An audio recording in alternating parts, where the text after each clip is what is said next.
Le soleil s'est levé à nouveau, mais aux confins de l'extrême Occident. Ainsi annoncèrent les textes anciens l'apparition du Mahdi en endroit situé en Afrique de l'Ouest.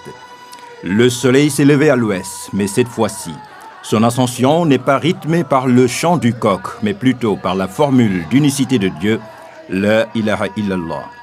Le soleil, le Mahdi, réincarnation du prophète venu clôturer un cycle enclenché sur les terres lointaines d'Arabie par Sayyidil Awwalin wal Akhirin.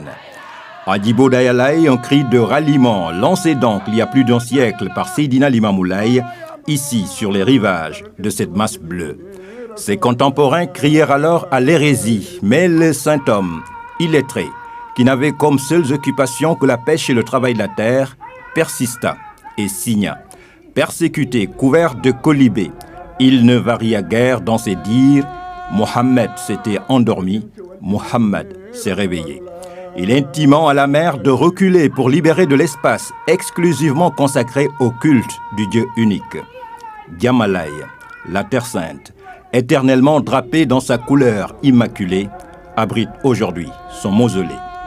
La bâtisse toise un puits à l'eau potable, malgré la proximité de la mer. Le coin est aujourd'hui devenu un point de ralliement. Fidèles anonymes, sans distinction de race, de sexe, de rang social, arborant tous le blanc, la psalmodie à la bouche, les laïens, c'est-à-dire les gens de Dieu, sont tous mus par la foi.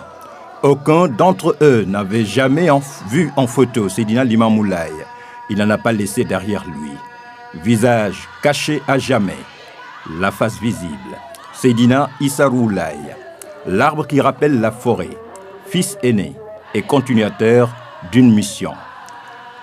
Mohammed reviendra à la fin des temps, accompagné de Jésus ibn Mariam, avait prédit les textes anciens.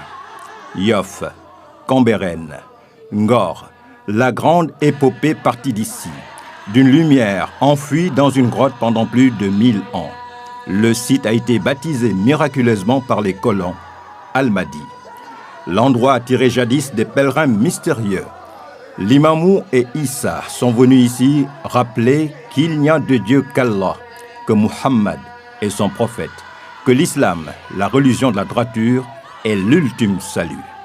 Adorer Allah, lui vouer un culte exclusif, accomplir la prière, s'acquitter de la zakat, plus de 100 ans après. Ce message reste actuel pour quiconque ambitionne de figurer parmi les meilleurs de toute la création. Seydina Limamou Laye et Seydina Issa Rouhou Laye, deux parties de la miséricorde divine symbolisées par deux turbans, un blanc